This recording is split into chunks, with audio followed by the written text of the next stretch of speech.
Hello students, আমি Moumita ma'am. আশা করি তোমরা সবাই খুব ভালো আছো। Welcome back to our channel.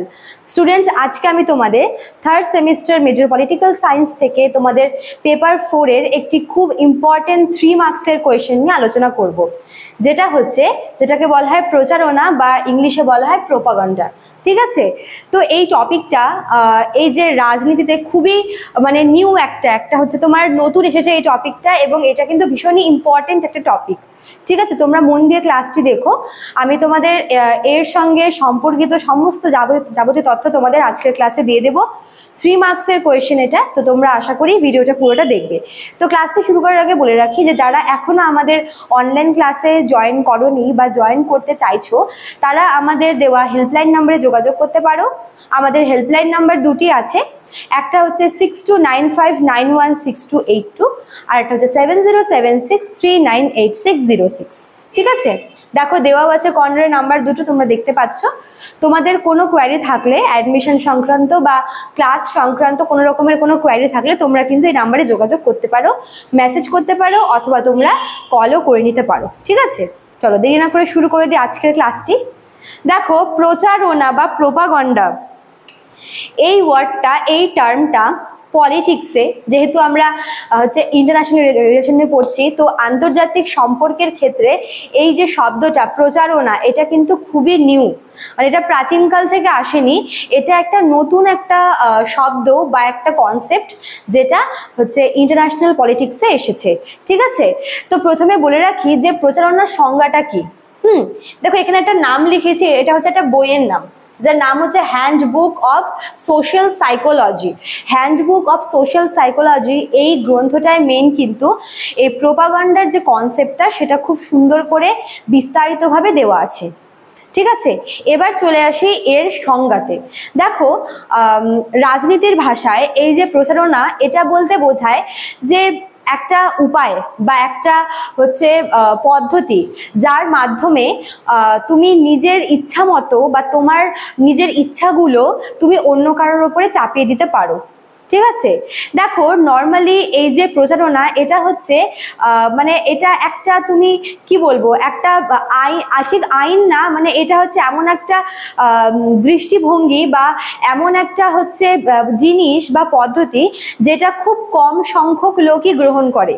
ঠিক আছে, এবং সেটা গ্রহণ করানোর জন্য কিছু অযৌক্তিক কিছু ইললজিক্যাল কিছু ব্যাপার স্যাপার বা ইললজিক্যাল কিছু উপায় অবলম্বন করা হয়।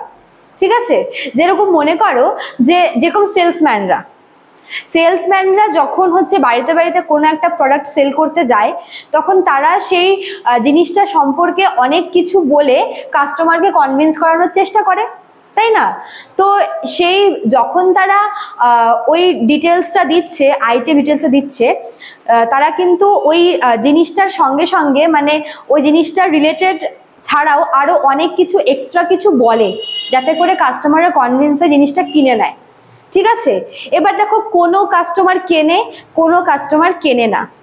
তো এই যে কনভিন্স করার যে চেষ্টাটা, ঠিক আছে, যার মাধ্যমে তুমি নিজের কোনো ইচ্ছা বা নিজের কোনো চাহিদা তুমি অন্য কারোর উপর চাপিয়ে দিচ্ছ বা চাপিয়ে দিতে সক্ষম হচ্ছ, এবং তার জন্য তোমাকে যেই পদ্ধতিগুলো অবলম্বন করতে হচ্ছে, যেই উপায়গুলো তোমাকে নিতে হচ্ছে, সেই উপায়গুলিকেই বলা হয় হচ্ছে প্রচারণা বা প্রোপাগান্ডা। ঠিক আছে, এখানে সেলসম্যান তার যে সমস্ত কথার মাধ্যমে কাস্টমারকে কনভিন্স করার চেষ্টা করছে, সেই কনভিন্স করার যে চেষ্টাটা বা সে যে কথাগুলো বলছে, এটাকেই বলা হয় প্রচারণা বা প্রোপাগান্ডা। আবার দেখো, আরেকটা কথা বলে রাখি, মনে করো যে এবার আমি একটু রিলিজিয়ন সম্পর্কে আসি। তোমরা অনেকেই জানো যে এনশিয়ান্ট টাইমে হিন্দুইজম, মিডিয়েভাল টাইমে মুসলিম, এবং মডার্ন টাইমে আরো অনেক এক্সট্রা অনেক রিলিজিয়ান চলে এসছে আমাদের ইন্ডিয়াতে। কিন্তু এই যে খ্রিশ্চান যে ধর্মটা, খ্রিশ্চানিটি, এটা কিন্তু শুরু থেকে আমাদের কান্ট্রিতে ছিল না, এটা এসেছে হচ্ছে মেনলি মডার্ন ইন্ডিয়াতে।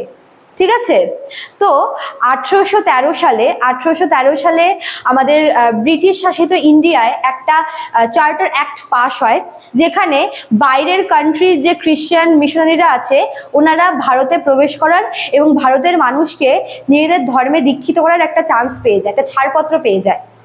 এবং সেই ছাড়পত্রের মাধ্যমে বাইরের দেশ থেকে বহু খ্রিস্টান মিশনারিরা ইন্ডিয়াতে আসে এবং তারা ইন্ডিয়ার বিভিন্ন জায়গায় ঘুরে ঘুরে মানুষকে কনভিন্স করে খ্রিস্টান ধর্ম নেওয়ার জন্য, ধর্মে দীক্ষিত হওয়ার জন্য। ঠিক আছে, তো তারা মেনলি কি করে, তারা হচ্ছে খ্রিস্টান ধর্মের যে মাহাত্ম্য বা এই ধর্মে মানে এই ধর্মটার শুরুয়াত কোথা থেকে, এই সমস্ত কিছু কিন্তু তারা সবাইকে গিয়ে গিয়ে বলে। কেউ কেউ ধর্মটাকে গ্রহণ করতে রাজি হয়, আবার কেউ কেউ রাজি হয় না। তো এটাই হচ্ছে প্রচারণা, যার মাধ্যমে তুমি নিজের কোনো আর কি ইচ্ছা বা এমন কোনো মতবাদ যেটা তুমি বিশ্বাস করো এবং তুমি চাইছো তোমার সামনের মানুষটিকেও সে একই মতবাদে বিশ্বাস করাতে, দীক্ষিত করতে, এবং তার জন্য তোমাকে কিছু উপায় অবলম্বন করতে হয়, হয় সৎভাবে না হয় অসৎভাবে। এই যে উপায়গুলো, এটাকেই বলা হচ্ছে প্রচারণা। এই প্রচারণার যে গণ্ডিটা, সেটা শুধুমাত্র কোনো একটা পার্টিকুলার দেশের মধ্যেই নেই, বাইরেও কিন্তু এর একটা আমরা প্রভাব দেখতে পাই। মনে করো যে কোনো একটা দেশ তার থেকে অপেক্ষাকৃত দুর্বল একটি দেশকে যদি কন্ট্রোল করতে চায় বা নিজের কোনো চাহিদা বা নিজের কোনো ইচ্ছা যদি চাপিয়ে দিতে চায়, তবে সে কিন্তু কিছু প্রস্তাব রাখে সেই দুর্বল দেশের ওপরে। ঠিক আছে, এবং সে চায় যে সে তার যেই আর কি পলিসিগুলো সেগুলো ওই দুর্বল দেশটির ওপর চাপিয়ে দিতে, যাতে সেই দেশটিও তার আয়ত্তে চলে আসে, তার বশতা স্বীকার করে। তো এভাবেই কিন্তু প্রচারণা জিনিসটা কাজ করে, যাতে করে নিজের কার্যসিদ্ধির জন্য অন্য কারোর ওপরে বা অন্য কাউকে কোনো কিছু গ্রহণ করতে বাধ্য করা বা রাজি করানো। ঠিক আছে, তো স্টুডেন্টস, এটাই ছিল আজকের ক্লাস 3 মার্কসের। আশা করি তোমরা বুঝতে পেরেছো এবং অনেকে তোমরা রিলেটও করতে পারবে বাস্তব জীবনের সাথে। আমরা কিন্তু বাস্তব জীবনের অনেক ক্ষেত্রেই এই জিনিসটার প্রভাব দেখতে পাই। ঠিক আছে, তো খুব ভালো একটা টপিক ছিল এটা, আশা করি তোমরা বুঝতে পেরেছো। ভালো লাগলে অবশ্যই লাইক, কমেন্ট করবে, শেয়ার করবে। দেখা হচ্ছে নেক্সট ক্লাসে। Thank you.